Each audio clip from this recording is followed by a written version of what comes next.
Thomas Ainsworth stood by the narrow window of his home, staring at the muted moonlight stretching across the yard. Outside, the silence of the modest settlement lingered, a hush so deep that even the wind in the trees seemed reluctant to stir. He pressed his hand to the cold glass, remembering how his wife, Margaret, would stand in that exact spot after their evening prayer. She used to talk about the guidance she believed could be found in starlight, so that tender image always rose before his mind's eye whenever he looked out into the dark. He had been a widower for almost 2 years. The community, bound by its devout traditions and governed by a council of watchful elders, often lauded him as an example of resilience. They would talk about his sermon on diligence last winter or the harvest prayer he led in autumn. Not a single voice questioned his solemnity or dedication. He was the man who had lost his dear wife and yet carried on his mission to serve. At times he felt a conflicting sense of pride and irritation at that expectation. Nobody thought he needed help. They all believed he was strong beyond measure, his devotion unswerving. Inside his heart, though, a desperate longing took shape each night. No one suspected what he did behind the locked door of his study, where he wrestled with forbidden comfort.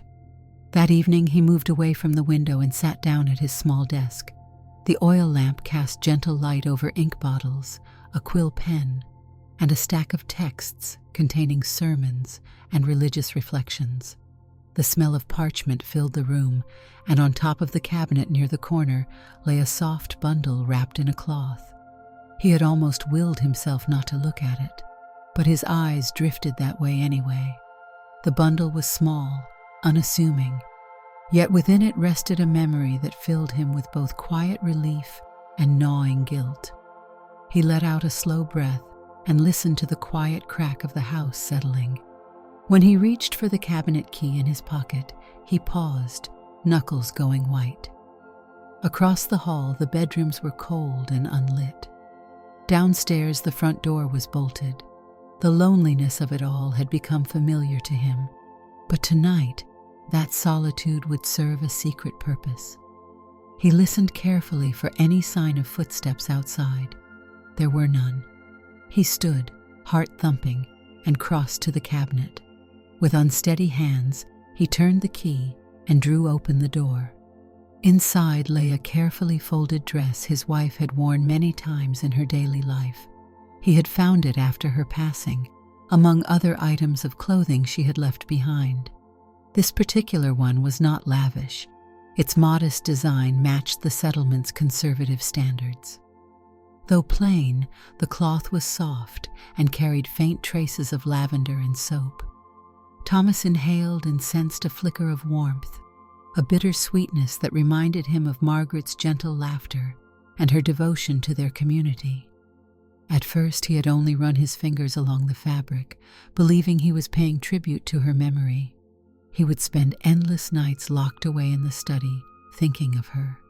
When these gatherings of memory failed to ease the ache of loss, he succumbed to a quiet urge he had never anticipated. He slipped his arms into the sleeves. That first time, the act was so sudden and fueled by grief that he had barely comprehended what he was doing until the garment was on him. Tears had coursed down his face. He had expected some wave of disgust to follow. Instead, something in that moment felt necessary. Even in the community's rigid eyes, Thomas suspected this was a grave trespass, an act that might shatter his reputation for good. But it brought him, strangely, the closest connection he had felt to his wife since her last breath. He drew the garment out, setting it gently on his lap. His pulse quickened as though a warning bell tolled in the back of his mind, but he forged on. He carefully removed his clerical coat, then lifted the dress. Slipping it over his head, he was enveloped in the same soft cotton Margaret once wore. His shoulders were broader than hers had been, and the dress tugged a bit at the seams around his chest. Still, even with the poor fit, the sensation was overwhelming. He caught a whiff of that lingering soap scent. His eyes shut tightly, tears pooling at the corner of his lashes. He mouthed words he did not fully release.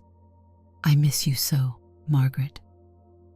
In the hush of that moment, every nerve in him was alert. The settlement's rules would label this action an egregious sin, a man wearing a woman's garment. He could hear the lectures of the elders in his head, the censure, the warnings about tempting darkness. The tears slid down his cheeks as he crouched by the cabinet, holding himself, trying to find some form of relief or solace. He was not sure how long he stayed in that position before finally mustering the will to wipe his eyes, stand up, and steady his breathing. The dress brushed against his legs in a way he had grown accustomed to during these silent nights. He knew he must not let anyone see him. This, he told himself, was a private grieving process, even though something else pulled at him, an urge he could not name, a hunger for escape from the iron rules that caged him day after day. He had no way of knowing that, outside in the settlement, Elder Gibbons was taking a late stroll. It was unusual for the elder to be out so far from his own home at that hour, but the older man sometimes walked with a lantern for reflection. Elder Gibbons would occasionally glance up at Thomas's window. Light glowed faintly through the glass, stirring the elder's curiosity. Thomas was known to work on his sermons at odd hours, but Gibbons's watchful eye was always open for those subtle cracks in pious facades. Inside, Thomas eventually removed the dress, folded it, and placed it back in the cabinet. He replaced his coat, rubbing his face to rid it of moisture and exhaustion. He returned to the desk, picking up a pen and scanning a half-written sermon. Its theme was about unwavering devotion in the face of temptation. The irony stung. He set the pen down. While his outward life would go on the next day, he had no illusions that his feelings of guilt and yearning would vanish. When morning came, he stepped outside to find the settlement awakened to the clatter of morning chores. Horses pulling carts of straw, a line of people collecting water from the well, children scampering near fences under watchful parental eyes.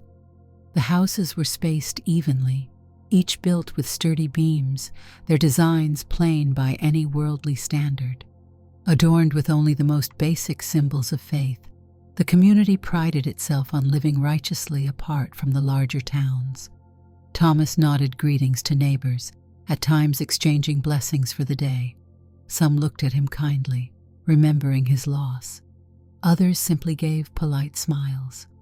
Elder Gibbons stood near the central meeting hall, speaking with a woman who needed counsel for a personal matter.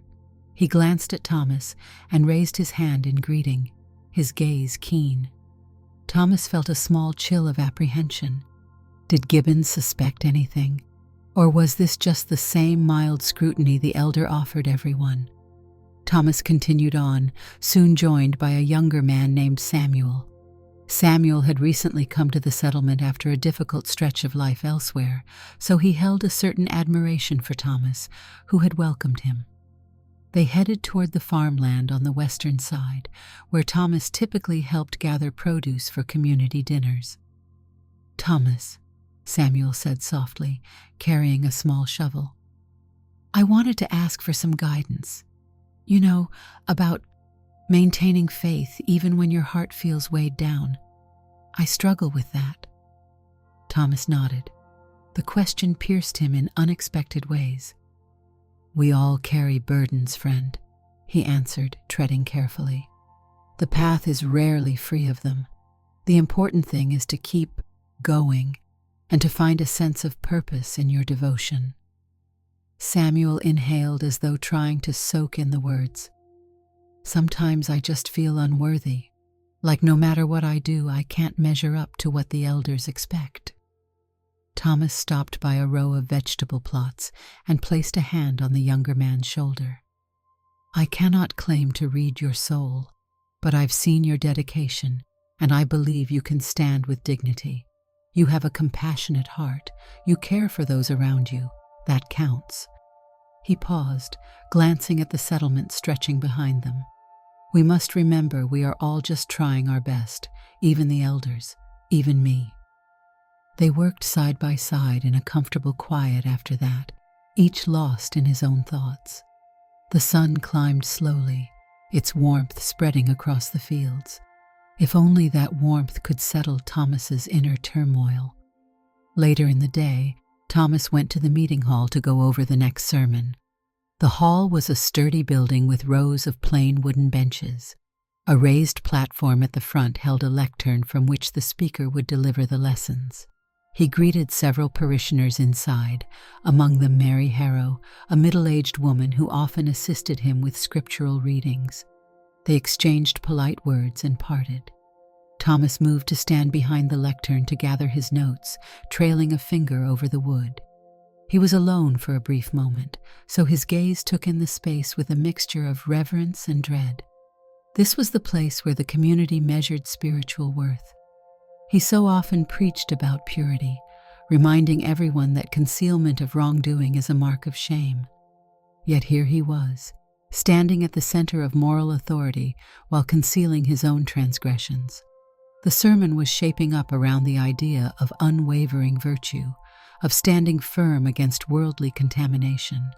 He looked down at the notes, reading them silently. Certain phrases struck him. "The clothes on our bodies reflect the state of our souls." He swallowed and clenched his jaw. He had written that days earlier, with complete conviction. Then had come the last night, and every night that preceded it. Did that condemnation apply to him? An echo of footsteps startled him. Elder Gibbons appeared, hands behind his back, surveying the hall with precise calm. "Thomas," he greeted him in a measured tone. "How are you today?" Thomas stood straighter. "Well enough, Elder. Preparing for the sermon." "Ah, good," Gibbons replied, though his eyes flickered with quiet intensity. "I saw your light burning late last night. I trust all is well with your preparations. It must be challenging shouldering so much responsibility alone." Thomas's chest felt tight. "It can be," he admitted, "but I find solace in the word." A fleeting smile tugged at Gibbons's lips, though it was more like a slight shift. "Indeed, if you ever need to share anything, know that I and the council are here." A troubled spirit can sometimes hide behind a devout face. Let us not keep secrets from those who guide us. Thomas thought he saw something in the elder's expression, an unvoiced suspicion. "I appreciate your offer," he managed, keeping his voice steady. "Truly," Gibbons nodded, eyes scanning the wooden benches. "I look forward to hearing you speak. May your message strike true."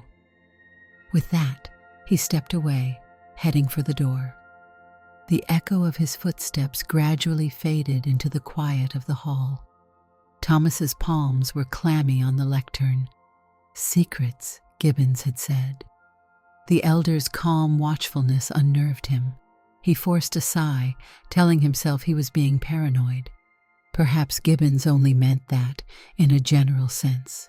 Yet the memory of the elder's late-night walk tugged at Thomas's mind. He realized then how swiftly ruin could descend upon him if he were caught wearing Margaret's dress. Gibbons was no man to forget a detail. That night, Thomas locked himself in his study once more. He had resolved not to open the cabinet. But as the hours passed and he stared at the blank page, conjuring words to fill an upcoming sermon, his eyes drifted across the room. He rose from his chair, paced a little, then ended up facing that quiet piece of furniture containing his greatest comfort and most shameful secret. Longing for a sense of calm overshadowed every word of caution in his mind. Trembling, he retrieved the dress and buried his face in its folds. His heart pounded. He could almost hear Margaret's voice, teasing him for being too serious or urging him to rest when he burned the midnight oil for his duties. He carefully pulled the garment on. This time he made sure the curtains on the windows were securely closed. The house was dark. The only light came from a small, flickering lamp on his desk.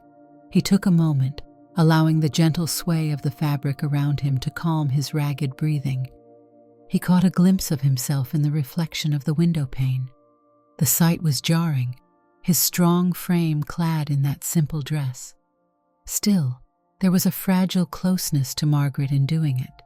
He could even imagine the two of them laughing together at how silly he might look, were she still alive to see it.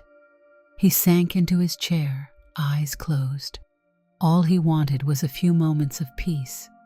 Then, a sudden rustling sound from outside the door caused him to tense. He stood abruptly, nearly tripping over the hem. He pressed his ear to the study door, holding his breath. The sound faded, possibly just the creaking of the old house. He returned to the desk and whispered into the quiet. "I miss you every day," he said to the darkness. "I wish we had had more time." The words died on his lips. He remained there, lost in a private realm of memory and longing. The following day, the entire settlement gathered for communal tasks. Every adult was assigned responsibilities: baking, tending the firewood, washing, preparing the building for worship. Thomas found himself in the yard with a handful of neighbors, splitting logs for the main cookhouse. The repeated thud of the axe hitting wood reverberated in his bones. Sweat beaded on his brow, and with each strike, he tried to hammer away the sense of unworthiness that shadowed him. The recollection of the night before hovered at the edges of his thoughts. Would it always be this way? Was he doomed to this cycle of guilt and relief? He noticed a few sideways glances from one of the younger parishioners. The boy quickly looked away whenever Thomas caught his eye, as though he carried some rumor or suspicion he was afraid to speak. Thomas forced himself to remain calm, focusing on his labor. Yet it became impossible to ignore the silent weight of scrutiny. He was known to keep to himself more since his wife's death. Possibly folks thought him lonely or melancholy. Still, his instincts told him to remain cautious. Near midday, an elder named Martha approached with a modest lunch of bread and root vegetable stew. "You've been working hard," she said in a straightforward manner, handing him a bowl. "My thanks," he replied. He took a sip, feeling the warmth settle in his stomach. Martha observed him carefully. "You look tired, Thomas. Are you resting at all?" Her voice held genuine concern, quite unlike Gibbons's mild interrogation. "I notice you retire later and later. Is your grief not easing?" Thomas paused, the spoon halfway to his mouth. "I'm doing what I can. Nights feel long, but I'm trusting in my faith to guide me." He hoped that would be enough of an answer. Martha nodded, pursing her lips. "No shame in speaking with someone if the burden is too heavy. Holding yourself together for the congregation might not always be wise. We are all here to help." It struck him again how many people offered their counsel while having no idea of the true depth of his conflict. "I'll keep that in mind," he said softly. "Thank you, Martha." She squeezed his arm, then returned to her tasks. He resumed his work, unsettled. He sensed the slow tightening of an invisible net around him. The risk of discovery loomed, and yet he felt powerless to stop what he did at night. If he abandoned that secret comfort, he feared his grief might consume him entirely. His role in the community demanded stoic leadership, especially as a preacher figure, but the weight of that image felt impossible to bear at times. That evening, Thomas had dinner with a few neighbors. Once the meal was finished, he excused himself early, citing the need for rest. The others wished him a peaceful night, though he caught an uneasy look from one woman who occasionally gossiped about the private affairs of others. He prayed that his name would not slip into her daily whispers. He made his way back home along the moonlit path, passing the meeting hall and the rows of houses. Lanterns glowed dimly behind drawn curtains. As he reached his door, he paused. An apprehension twisted in his gut. He exhaled heavily, then went inside, locking up behind him. A short time later, he lay in his bed fully clothed, staring at the dark ceiling. Despite telling the others he needed rest, sleep refused to come. He sat up, inhaled, and grabbed the lamp beside him. Crossing the hallway, he entered his study yet again. Each step felt loud in the quiet. He sat at his desk, stared at the locked cabinet, and eventually opened it. He felt the linen of Margaret's dress between his fingers, the memory of her presence so near. He swallowed, standing to place the garment over his frame. There was something in the very act that offered solace. Though it came with pangs of dread, he found it almost essential by now. He sat with the lamp turned low, the light flickering across the room. Unwilling to dwell too long on his reflection, he focused on the warmth of the cloth and the closeness it brought to his memories of Margaret. It was as though, in these moments, he could speak with her again. He could whisper her name without feeling the relentless condemnation of the settlement. He did not think of how he would ever reconcile this part of himself with his preaching.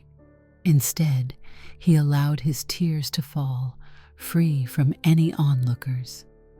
A sudden, gentle knock on the front door made his heart stop. He froze, listening intently. Who would come by at such a time? The knock sounded again, a bit more firm. Panicking, Thomas scrambled to remove the dress, fumbling with the sleeves. He nearly dropped the lamp. After wrestling it off, he jammed the garment back into the cabinet and locked it. With trembling hands, he tried to straighten his hair and clothes. The knocking came once more. Taking a moment to steady his breathing, he crossed the house and opened the door a crack. To his shock, Elder Gibbons stood on the doorstep, lamp in hand. The older man's eyes flickered with curiosity, and Thomas realized his own face likely betrayed panic. Gibbons gave a slight tilt of the head. "My apologies for the hour, Thomas. May I come in?" Thomas's voice threatened to fail him. "Is something the matter?" he asked, not stepping aside yet. Gibbons held his lamp a bit higher, illuminating the weary lines on his own face. "I was returning from a visit to the outskirts.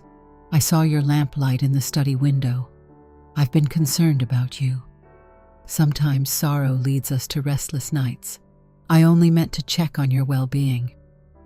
Thomas wondered how transparent his fear looked. Gathering himself, he forced a subdued calm. "Thank you for your concern. It's just been a challenging day. Let me fetch something for us to drink." He stepped aside, allowing Gibbons in, then shut the door behind him. Gibbons moved with quiet footsteps, glancing around the front room. "We can speak here if you like," he said, voice subdued. Thomas led the elder to the modest sitting area. There was a small wooden table, 2 chairs. He went to retrieve 2 cups and a pitcher of water.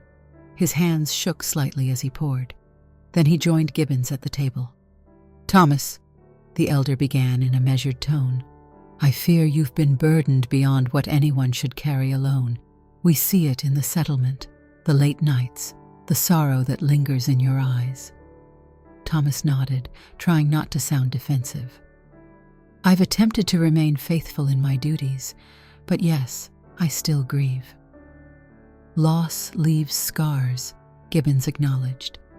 "What worries me is that you seem distant, perhaps even troubled by more than your wife's passing. I wanted to offer you the chance to speak freely." Thomas's voice felt caught in his throat. He managed to say, I appreciate that, but I assure you, my biggest struggle is the emptiness Margaret left behind. I find solace in prayer, though at times it's difficult." Gibbons studied him closely, as if seeking cracks in his composure. "We must not let guilt or shame fester," he said, each word carefully chosen. "Your eyes are red, as though you've been weeping. If there's any matter that weighs on you beyond grief, you would do well to confide in me. The council only seeks to help. We are your brothers and sisters in faith." Thomas forced his expression into an earnest mask. "I have nothing else to confess," he lied. Then he took a steadying breath and added, "I was simply lost in prayer and memory this evening." The elder waited a long moment, eyes unwavering. "Very well. I trust that you will speak up if a deeper struggle plagues you. Let me remind you that we are tasked to root out moral failings for the good of all, but we also wish to be merciful to those who suffer." A chill threaded through Thomas. For an instant, he wondered if Gibbons could smell the faint hint of lavender or soap that might linger in the air. He glanced toward the hallway door, certain that his face betrayed too much. If Gibbons saw the locked cabinet, if he demanded to inspect the house, everything would unravel. But the elder stood, finishing his water. "I'll leave you to your rest now. I apologize for disturbing your peace at such an hour." Thomas rose, nodding, stepping aside for Gibbons to walk to the front door. The elder paused before exiting, turning to Thomas. "Though we do not always share our burdens, we cannot hide from the eyes of the Almighty. Remember that, my friend." Thomas lowered his gaze, murmuring a parting blessing. When the elder was finally gone, he stood in silence, heart pounding. In that moment, it felt as though the entire settlement's watchful gaze was pressed against him. He knew the risk he was taking each time he handled Margaret's dress. The next day passed under a tense cloud. He had to present a sermon that evening at the meeting hall, and he spent hours refining and rewriting his words. By late afternoon, he gathered his notes and made his way there. The pews were already filling. Candles glowed, illuminating the plain walls. The air held a hush of anticipation. Thomas walked to the front, placed his notes on the lectern, and tried to still his racing thoughts. Elder Gibbons and the other council members sat in the front row, hands folded. As the congregation settled, Thomas took in the array of faces. Some glowed with reverence, others with subtle worry or curiosity. He inhaled and began. His voice, usually steady, felt wobbly at first. He spoke of the need to remain upright in conduct, to hold firm in the face of temptation. He reminded them all that sins can take many forms, some more hidden than others. Each time he spoke a phrase about secrets or dark impulses, he felt the words pierce him. He forced himself to continue, though he was aware of Gibbons's eyes studying him from the front row. Halfway through, Thomas paused a fraction longer than he should have, his composure wavering. His mind was filled with images of Margaret, the simple garment, his private hours behind locked doors. But he pressed on with the sermon, summoning every bit of discipline he possessed. By the time he finished, the congregation bowed their heads in a silent reflection. A wave of relief coursed through him. Yet as he left the lectern, Elder Gibbons intercepted him before he could leave the hall. "You spoke powerfully tonight," Gibbons commented, taking Thomas's hand in a firm shake. "Your words ring particularly true for those who harbor burdens in silence. Wouldn't you agree?" Thomas's throat felt tight. "Yes, Elder, I believe so. I hope in time any silent burden you carry will find its way into the light of redemption." The elder squeezed his hand once more before letting go. Then, with a pointed nod, he moved away. Thomas stood there, feeling as if each breath took immense effort. He was sure the elder's remarks were meant to be a warning. A grim possibility surfaced, that Gibbons might already have a suspicion about him, some rumor or half-seen glimpse fueling the man's curiosity. In the days that followed, Thomas tried to distance himself from the study at night. He threw himself into community work more than ever, hoping to exhaust himself into dreamless sleep. He neglected the cabinet, leaving Margaret's dress untouched. Yet the longing did not vanish. If anything, it grew stronger, fueled by the frustration of knowing how easily he could lose everything. Each time he climbed into bed, the memory of that cloth pressed against his skin lingered in his mind. Eventually, the nights of self-denial wore him down. One evening, after a particularly harrowing day in which an older parishioner passed away and Thomas was called upon to comfort grieving relatives, he found himself alone in the house once again. The swirling grief from the funeral and his own festering sorrow felt overwhelming. Candlelight lit his study with a dim, wavering glow. Despite all his attempts at restraint, he could not keep away from that locked cabinet. With shaking hands, he opened it and pressed the dress to his face, inhaling that faint, comforting scent. He sank to the floor and wept, the tears coming faster than he could wipe away. He did not hear the faint sound at the window. He was too lost in his grief to notice when the light scraping noise paused, then retreated. By the time he looked up, the window was undisturbed. Perhaps just a branch tapping in the wind, he thought. Never did he imagine that a curious parishioner, or perhaps a suspicious elder, might have crouched there in the darkness. Within that private chamber, he slipped on the dress, seeking a moment of calm. He closed his eyes, every muscle trembling. He felt tormented by the knowledge that this could ruin him, but whenever he tried to fight the impulse, he felt lost. He wondered if Margaret, in the afterlife, might understand. Tears blurred his vision so thoroughly that he did not notice a faint scuff at the door. And so his routine, dangerous though it was, continued. Each night he checked the locks, made sure the curtains were drawn, and hoped that no one would guess. Yet the settlement's gaze always seemed near, and rumors had a way of surfacing. On a bright afternoon, while Thomas was sweeping the steps of the meeting hall, a young woman named Sarah approached him hesitantly. She glanced around to ensure no one was within earshot. "Thomas," she said in a hushed tone, "I'm sorry to trouble you, but I overheard something.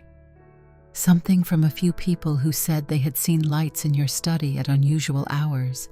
They questioned whether you might be ill, or perhaps tormented." Thomas forced a benign smile.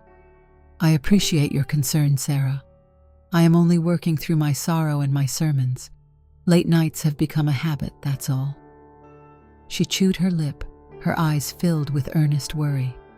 "Yes, of course, but please be cautious. Some might try to find meaning in things they do not understand. I would hate to see your name tarnished by rumors."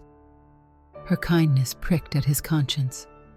"Thank you, truly," he whispered. "I'll be mindful." He watched her walk away, then looked down at the broom handle in his hands, half expectant that someone else would soon approach with more dire warnings. Sure enough, that evening brought a chance meeting with Elder Gibbons again. The elder pulled him aside near the well. "How is your spirit, Thomas?" Gibbons asked softly. Thomas looked at the older man, noticing the lines on his face, the sternness that never seemed to fade. "I pray and work as always, Elder. My grief is persistent, but I do my best to keep strong." Gibbons's gaze was piercing. "One of the settlement's youth mentioned a shadow in your window at night, moving about in a manner unusual for a man preparing sermons.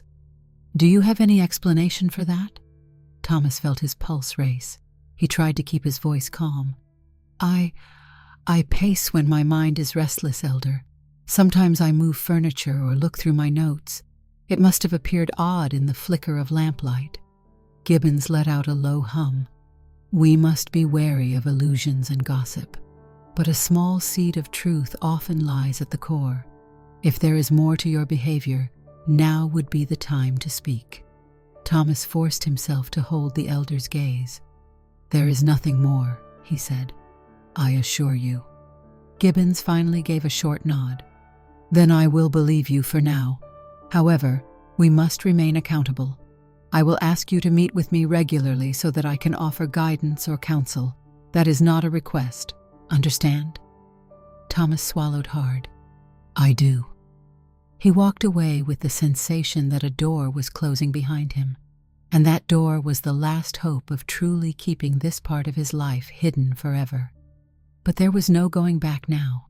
Time drifted on, and under the elder's watchful eye, Thomas tried to be even more careful, but the night still called him into that room. One starless evening, he removed Margaret's dress from the cabinet, tears rolling down his cheeks. As he slipped it on, he heard a sudden knock at the front door, a heavier, more urgent one than Gibbons's quiet tapping. Fear swept over him in a crashing wave. He tore off the dress, stuffing it into the cabinet, heart pounding so loudly he thought it would burst. In his haste, the sleeve caught on the cabinet corner and the door would not close fully. The knock sounded again, even more insistent.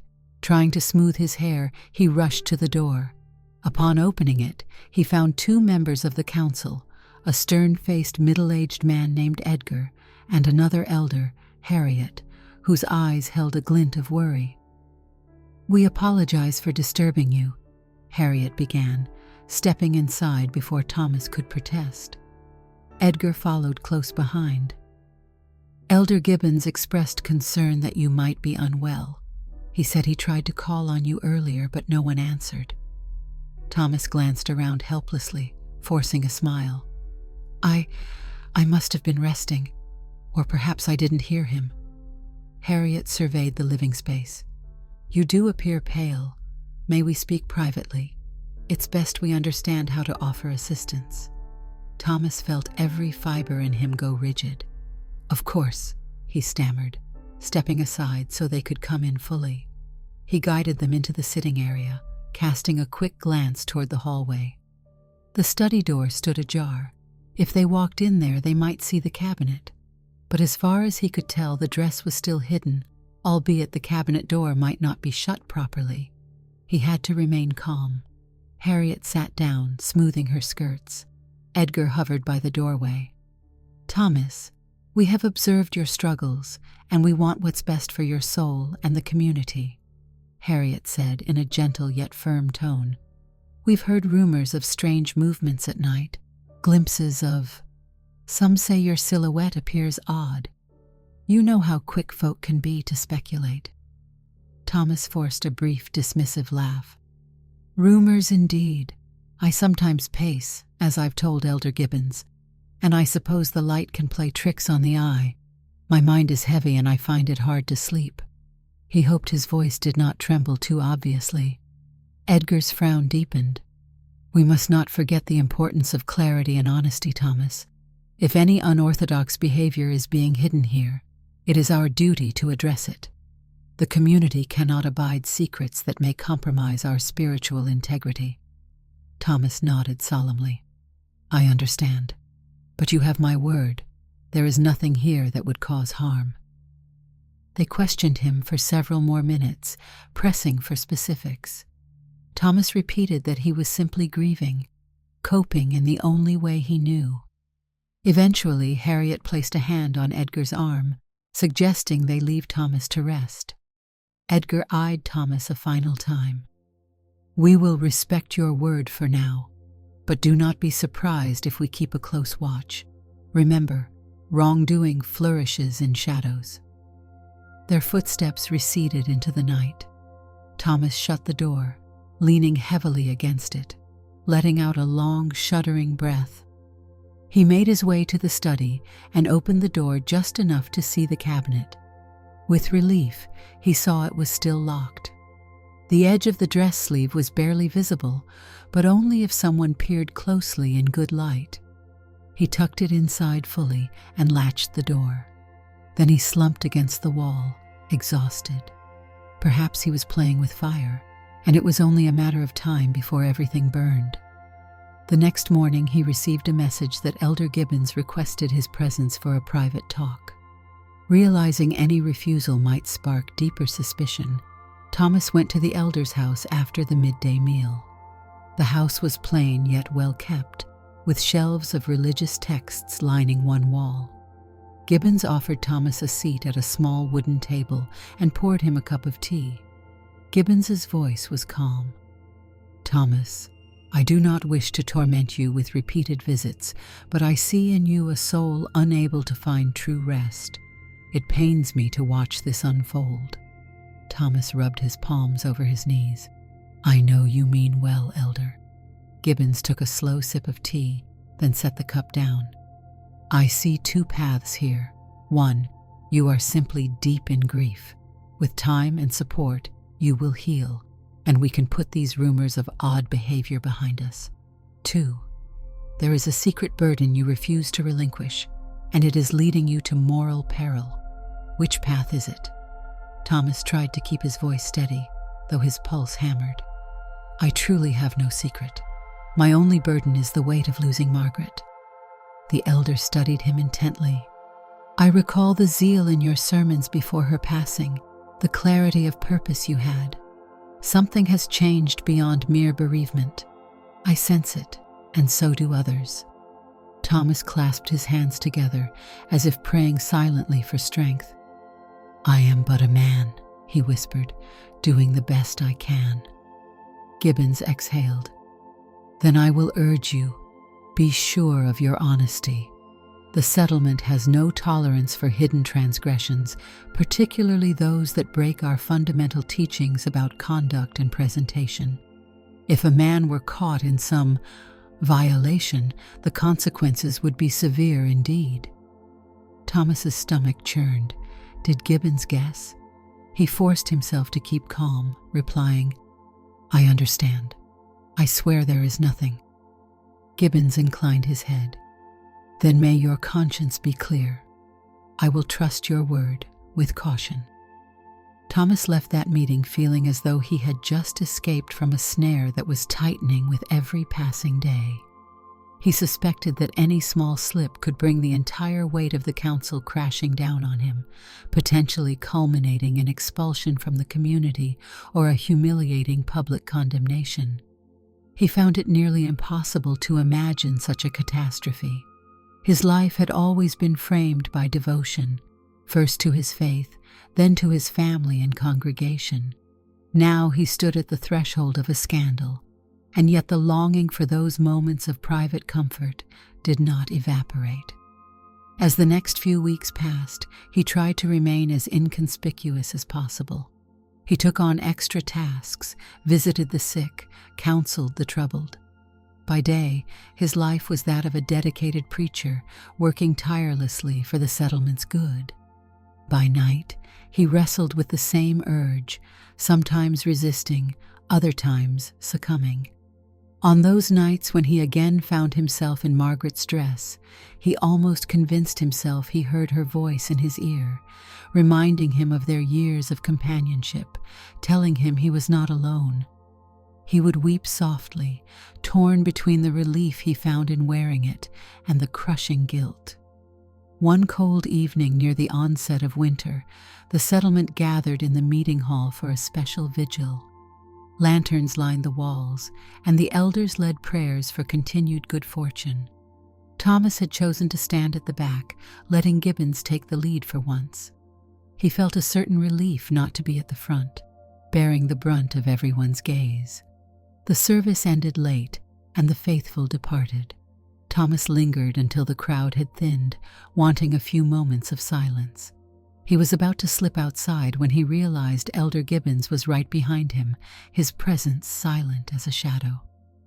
Thomas, Gibbons spoke in a lowered tone. A word. They stepped aside into a corner of the hall. Gibbons's face was solemn, the lines around his mouth deeper in the dim light.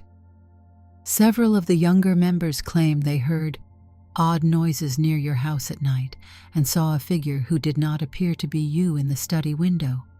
They are saying it might be a woman. Another rumor claims it might be some mischief. You see how speculation abounds.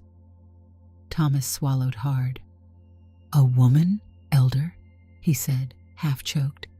That's impossible. I've let no one into my home. Gibbons narrowed his eyes. Then what are they seeing? A phantom? A trick of the light? Or is it you, moving about in ways that confuse them? Thomas's mind whirled. It must be a trick of the light. My shape, perhaps. I have broad shoulders, but the shadows in lamplight can distort such things. The elder exhaled slowly, tapping a foot against the floor. If that is the case, be mindful. This community is not as large as the outside world, but talk travels fast. One day the rumors might become unstoppable, and if they prove to have a kernel of truth, if there is something unusual going on behind your locked doors, then mark me, you must correct it before it is too late. Thomas couldn't find the will to speak. After a tense silence, Gibbons gestured for him to leave. Thomas departed into the night, the wind biting at his face, fear and shame coiling within him. But later that night, standing in his study, Thomas felt the swirl of sorrow return stronger than ever. He had preached at countless funerals, consoled widows and widowers, but had no remedy for his own emptiness. In the gloom, he could hardly stop his trembling as he moved to the cabinet.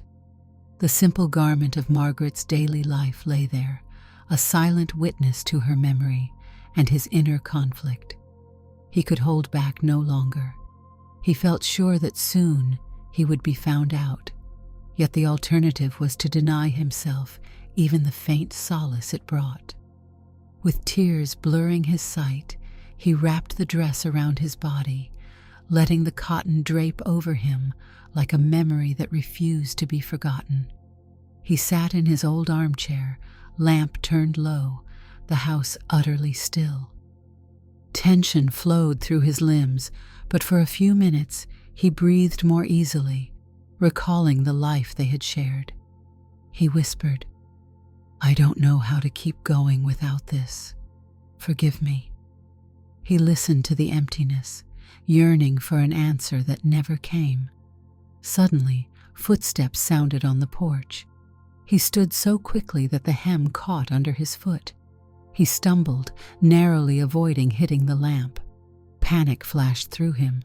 The footsteps grew louder. A hand jiggled the door handle. Someone was trying to get in. Adrenaline surged, spurring him to tear the dress off. He scrambled to the cabinet, shoved it inside, and turned the key. The handle jiggled again, then a firm knock. Heart pounding, he rushed to the front door. He opened it a fraction, his breath ragged. 2 council members stood on the threshold, Elder Gibbons and another elder with steely gray hair. Their expressions left no doubt that this was more than a casual visit.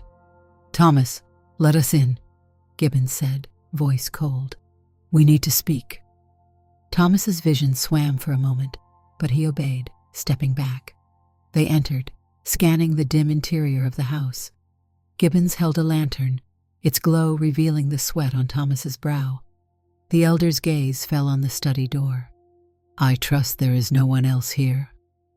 Thomas struggled to regain composure. "No," he muttered. "Of course not." Elder Gibbons motioned toward the study. "Might we step in there?" Thomas felt cornered, yet refusing them entry would only cement their suspicions. Jaw clenched, he nodded and led them inside. His eyes darted to the cabinet. He prayed that nothing was visible. The other elder, Matthias, walked around the room slowly, eyes drifting over the desk, the shelves, the locked cabinet. "We have heard enough rumors," Gibbons said in a clipped tone. "The council demands clarity. We ask you to open all rooms, show us there is nothing to hide. Your reluctance has fueled suspicion." Thomas's mouth went dry. "Nothing to hide," he managed, but his voice sounded hollow. Matthias pointed to the cabinet. "What do you keep locked in there?" Thomas's heart slammed against his ribs. He told himself to lie, to say it was private documents or precious items from Margaret's estate that he could not bear to lose. He stepped toward it, forcing his trembling hand to retrieve the small key. A moment stretched into an eternity as he considered the implications of refusing, which would be immediate condemnation. With shaking fingers, he slid the key into the lock. He turned it. The cabinet door swung open. Inside, his clumsy efforts to hide the dress were exposed. The plain garment was visible, half folded. The elders stared, expressions hardening. Gibbons reached in, lifting it into the lantern light. For a second, he seemed almost at a loss for words. Then he looked at Thomas. "Explain," he demanded quietly. Thomas felt breath catch in his throat. There was no plausible lie that could solve this. He opened his mouth, but it took several attempts before words came out. It belonged to Margaret, he finally choked out. I missed her. I kept it as a memory. Matthias's lip curled. But why is it shoved away like a forbidden relic? And these rumors of a woman's shape at your window, have you been wearing it? Thomas's eyes flicked to Gibbons, then to the dress in the elder's hand. He could hardly form a reply. The truth bore down on him, cold and unyielding. Please, he whispered, tears forming. I didn't mean harm. I only needed to feel close to her. Gibbons' expression contorted, a mixture of shock and anger. He swallowed, his voice tight. Thomas, you must know this act defies all we teach about proper roles and presentation. You have violated the standards we hold sacred. Thomas's tears spilled freely now. I have prayed for solace in my grief. I couldn't find it, except for these moments alone. The humiliated ache in his voice was unmistakable. Matthias pressed his mouth into a thin line. This is no small indiscretion. If the community learns you, a preacher, have been indulging in such behavior, the outrage will be beyond measure. Gibbons glared at Thomas, a fierce condemnation in his eyes. How long? He demanded. How long since you began wearing this garment? Thomas, trembling, stared at the floor. A few months after she passed. I never meant for it to become a habit. I just couldn't stop. Matthias turned to Gibbons. We must inform the council. This is a serious matter of moral failing. People will demand an explanation. A desperate plea broke from Thomas's lips. Please, I beg you. I've served this community my entire life. Let me step down quietly. Let me go away. Do not expose this fully. I can't bear the shame. Gibbons and Matthias exchanged a look. The older man's jaw tensed. We will discuss how to proceed, Gibbons said curtly. But make no mistake, Thomas, your reputation cannot be preserved by silence. We must uphold our principles. Matthias pressed the dress back into the cabinet and slammed the door shut. Stay here tonight alone. Do not leave or speak with anyone until we send for you. If you attempt to flee, we will know. Thomas's tears coursed down his cheeks, but he managed a faint nod. The elders stepped out, leaving him in the quiet chaos of his study. He sank to the floor, burying his face in his hands. The door of the house shut behind them with finality. In the silent aftermath, he felt a rawness that gripped him completely. He wept until no tears remained. The garment behind the locked door, once a source of comfort, now felt like a monument to ruin. Outside, the night was still, as though the entire community held its breath. Thomas sat alone, staring into the darkness, wondering if he would have any future here at all. He remained like that for hours, until the dawn light crept through the cracks in the shutters. Exhaustion weighed on him, but he could not bring himself to sleep. He stood up, noticing his reflection in the glass. His cheeks were stained, his eyes swollen. A wave of desolation swept over him. He thought of Margaret's gentle smile. The love they once shared seemed almost unreal now, replaced by the suffocating fear of what was to come. He was not sure if the council would handle the matter discreetly or if he would face a public reckoning. Either way, he knew that his life in the settlement was effectively over. The respect he had tried so hard to maintain would be shattered, replaced by the label of deviance. He imagined the shock and disappointment on the faces of those he had counseled, the horror in the eyes of the devout families. He braced himself for the repercussions, feeling his pulse flutter with dread. In the hush of the morning, the settlement began to stir outside. Doors opened, footsteps crunched on gravel, and the routine bustle of daily chores commenced. Thomas leaned against the wall, praying he would somehow muster the courage to face the council's decision. In the silence, memories of Margaret lingered, both comforting and agonizing. He repeated her name under his breath, recalling every cherished moment of the life they once shared. He closed his eyes. The heavy weight of what he had done and what was about to happen pressed upon him. Around him, the shadows of his study seemed to withdraw as the sun rose higher. The time for hiding was done. The only question that remained was how severe the consequences would be when his community demanded an explanation. There, in that quiet house, he held on to a single hope, that somewhere, in some corner of his breaking heart, the memory of Margaret might guide him through the looming storm. And though he might face condemnation from those who had once praised him, he understood that he could never deny what had drawn him to her garment in the first place, the need for solace. No matter the cost, that raw truth was what he had clung to in the lonely nights. And even as he stood on the precipice of ruin, he could not bring himself to regret it entirely.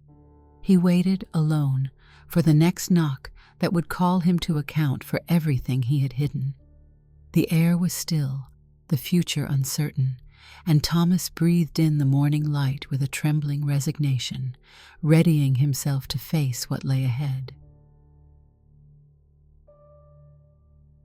Did you like the story? Hit that like button and tell me what you thought in the comments. Do you want to hear more stories? Subscribe and hit the bell. For exclusive content and early access, check out our Patreon. You can find the link in the description, or you can watch any of the videos shown on my right. Thank you for watching and see you in the next video.